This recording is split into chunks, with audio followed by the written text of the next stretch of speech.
Hello everyone, आखिर में आप लोगों का बहुत बहुत स्वागत है। तो जो आज का हमारा लेक्चर है वो रहेगा आर्टिकल 12 पे। ठीक है, तो आज का जो लेक्चर है वो बहुत ही इम्पॉर्टेंट है बिकॉज जो आर्टिकल 12 है उसमें ये चीज़ मेंशन है कि स्टेट क्या होता है। ठीक है, अब सबसे पहला क्वेश्चन जो हमारे पास आता है वो ये होता है कि स्टेट को why do we need to define state. Okay, तो क्या होता है कि जो हमारा पार्ट थर्ड है, ठीक है, पार्ट थर्ड में क्या है, फंडामेंटल राइट्स के बारे में मेंशन है और इसमें आर्टिकल नंबर 12 से लेके आर्टिकल नंबर 35 तक आता है। ठीक है, और अभी हम कौन सा आर्टिकल देख रहे हैं, आर्टिकल 12 देख रहे हैं। तो क्या होता है कि जो फंडामेंटल राइट्स होते हैं they provide the security of citizens. ठीक है, जो सिटीजन्स के जो नागरिक हैं उनके कुछ राइट्स होते हैं। ठीक है, उनके लिए जो फंडामेंटल राइट्स हैं वो एक हमें सिक्योरिटी देते हैं हमारे राइट्स के लिए। तो जो हमें ये सिक्योरिटी मिल रही है ये किसके अगेंस्ट मिल रही है, ये स्टेट के अगेंस्ट मिल रही है। ठीक है, जो स्टेट है, if the state violate any of our fundamental right तो we can challenge it in the Supreme Court और in a high court. Okay, तो हाई कोर्ट में हम कैसे चैलेंज कर सकते हैं, आर्टिकल 26 के थ्रू चैलेंज कर सकते हैं। सुप्रीम कोर्ट में हम आर्टिकल 32 के थ्रू चैलेंज कर सकते हैं। तो चैलेंज करने के लिए सबसे पहले ये जानना बहुत इम्पॉर्टेंट है कि स्टेट क्या होता है। ठीक है, कौन कौन सी अथॉरिटीज़ हैं जो स्टेट के अंदर आ सकती हैं, कौन कौन से कॉरपोरेशंस हैं जो स्टेट के अंदर आ सकते हैं। तो करते हैं हम स्टार्ट। फॉर एग्जाम्पल देखो, definition in this part, unless the context otherwise requires, the state includes the government and the parliament of India and the government and the legislature of each states and all local or other authorities within the territory of India or under the control of the government of India। इसका मतलब क्या हुआ कि जो article 2 में state है, state के अंदर क्या आएगा, सबसे पहले इन्होंने कहा है कि government and parliament of India. इसका क्या मतलब हुआ, इसका मतलब हुआ कि जो पार्लियामेंट है, पार्लियामेंट में कौन कौन आता है, पार्लियामेंट में आपके पास आ गया लोकसभा और राज्यसभा। ठीक है, सेकेंड पॉइंट इन्होंने क्या कहा है, the government the legislature of each states.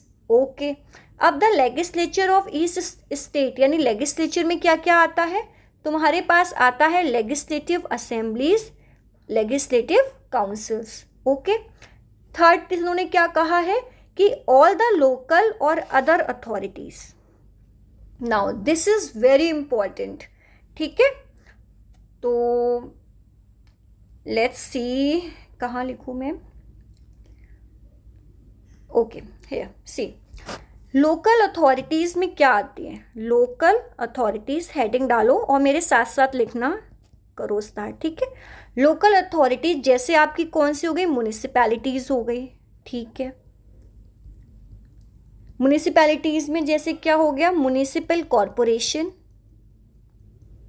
Okay,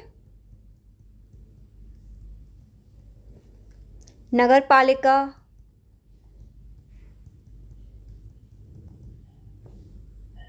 नगर पंचायत।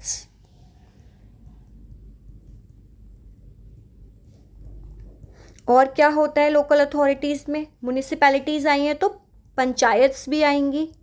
ठीक है, पंचायत्स में क्या क्या आएंगे आपके पास, सबसे पहले आएगा जिला पंचायत, ये सारी लोकल अथॉरिटीज़ के अंडर आती हैं। ठीक है, मंडल पंचायत,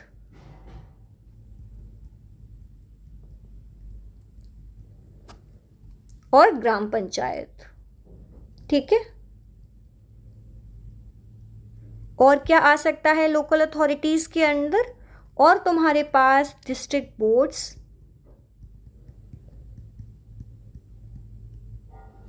ठीक है, इतना समझ आ गया लोकल अथॉरिटीज़ में क्या क्या आएगा, म्यूनिसिपैलिटीज़, पंचायत, डिस्ट्रिक्ट बोर्ड्स, और भी आ सकते हैं लेकिन अभी के लिए बस इतना याद रखो। ठीक है, अब देखो उसके बाद इन्होंने क्या कहा है, लोकल एंड अदर अथॉरिटीज़।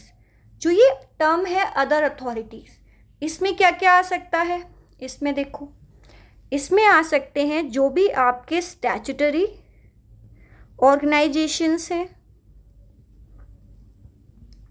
या जो आपके नॉन स्टैट्यूटरी ऑर्गेनाइजेशंस हैं, वो भी स्टेट के अंदर आ सकते हैं। ठीक है, स्टैट्यूटरी ऑर्गेनाइजेशंस अगर हम देखें तो कौन कौन से हैं, जैसे कि आपका नेशनल ह्यूमन राइट कमीशन हो गया, ठीक है, नेशनल कमीशन फॉर विमेन हो गया आपके पास, नेशनल लॉ कमीशन हो गया आपके पास, नेशनल ग्रीन ट्राइब्यूनल हो गया हमारे पास, ठीक है, और जो आर्म्ड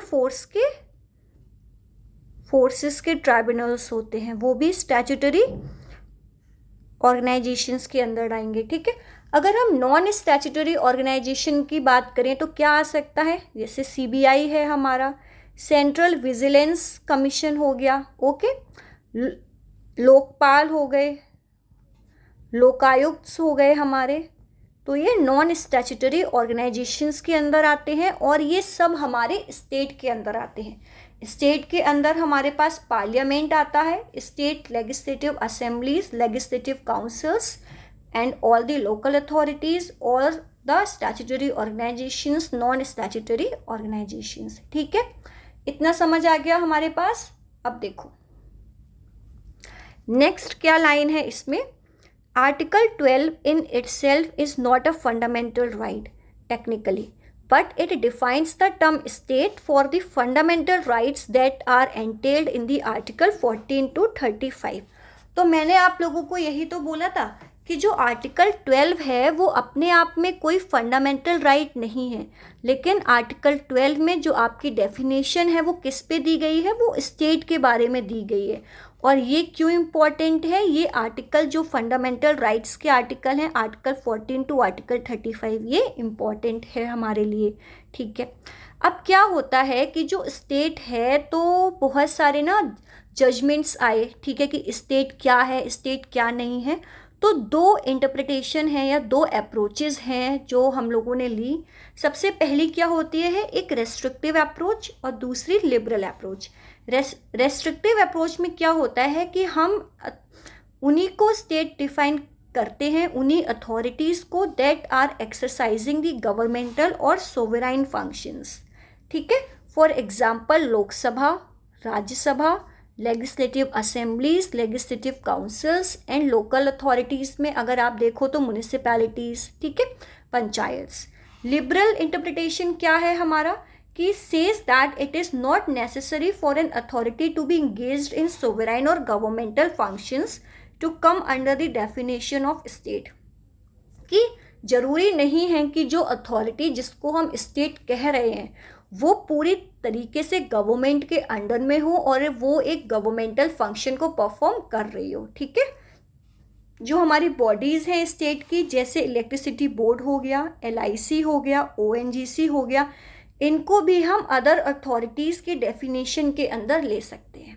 ठीक है, अब इसमें जो टर्म आया है अदर अथॉरिटीज़, तो सबसे ज़्यादा जो केस हमारे आए हैं, रूलिंग्स आई हैं, वो इसी पे आई है कि अदर अथॉरिटीज़ क्या होती हैं, कि अदर अथॉरिटीज़ के अंडर हम किन किन अथॉरिटीज़ को ले सकते हैं स्टेट में। तो देखो पहला जो इम्पॉर्टेंट केस है वो है Sanjay Bahel VS union of India and others case. ठीक है, इसमें ये वाला जो केस है ये इम्पॉर्टेंट है, ये केस याद रखना, क्योंकि ये केस क्यों इम्पॉर्टेंट है, क्योंकि इन्होंने एक PIL दायर की थी जिसमें कहा था कि जो यूनाइटेड नेशन है क्या वो भी स्टेट है। तो हमारी रूलिंग आई थी सुप्रीम अपेक्स कोर्ट की और उन्होंने कहा था कि यूनाइटेड नेशन को हम स्टेट की कैटेगरी में नहीं रख सकते हैं। ठीक है, Sanjay Bahel VS union of India case, तो ये इसलिए इम्पॉर्टेंट है। ठीक है, सेकेंड हमारा जो इम्पॉर्टेंट केस है वो है university of Madras VS Santabai case. ठीक है, तो देखो ये केस क्यों इतना इम्पॉर्टेंट है। The Madras high court evolve the principle of ejusdem जेनरिस।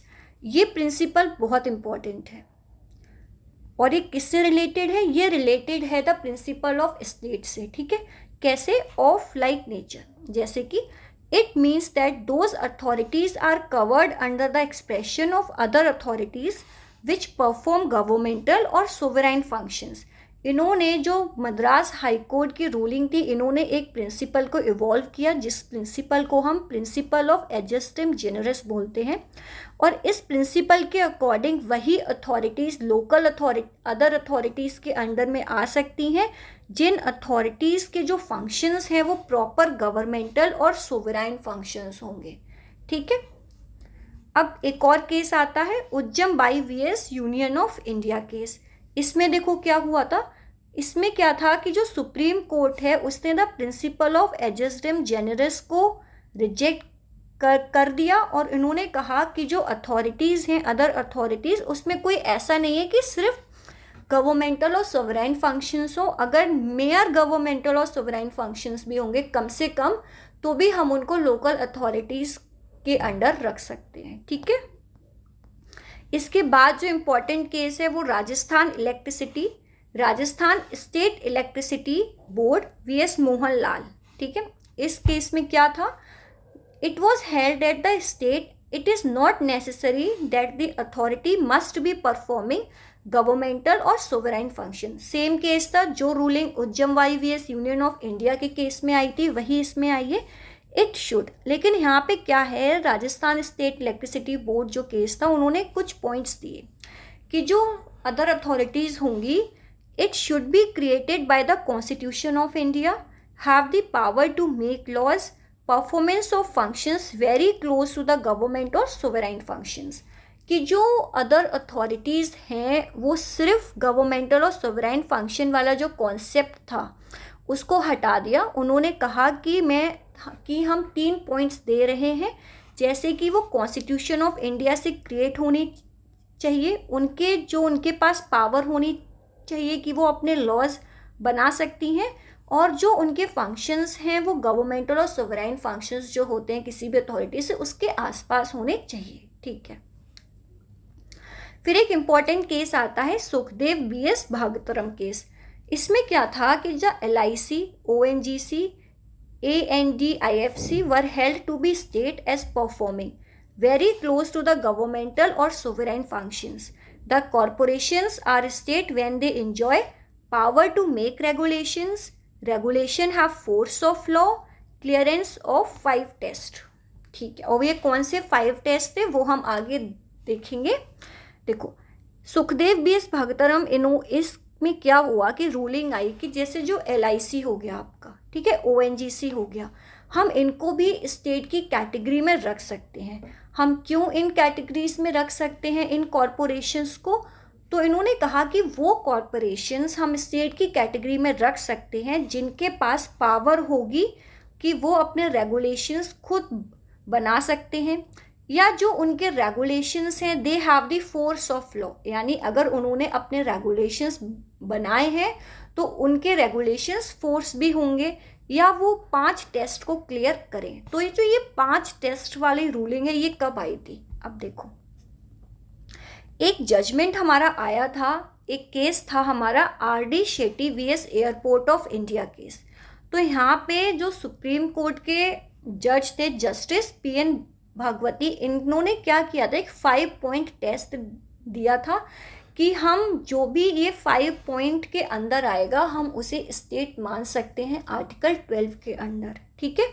कौन कौन से 5 पॉइंट थे, ये बहुत इंपॉर्टेंट है जजमेंट। देखो, नंबर पहला क्या है, financial resources of the state where state is the chief funding source that is the entire share capital is held by the government. हम पहला ये देखेंगे कि जो उसके फाइनेंशियल रिसोर्स क्या है, यानी क्या जो स्टेट है क्या वो उसका चीफ फंडिंग सोर्स है, यानी जो एंटायर कैपिटल है किसी भी कॉरपोरेशन की, किसी भी अथॉरिटी की, क्या वो टोटली गवर्नमेंट के अंडर है? अगर हाँ तो वो स्टेट के अंडर आ जाएगा। ठीक है। सेकेंड पॉइंट क्या था, deep and pervasive control of the state.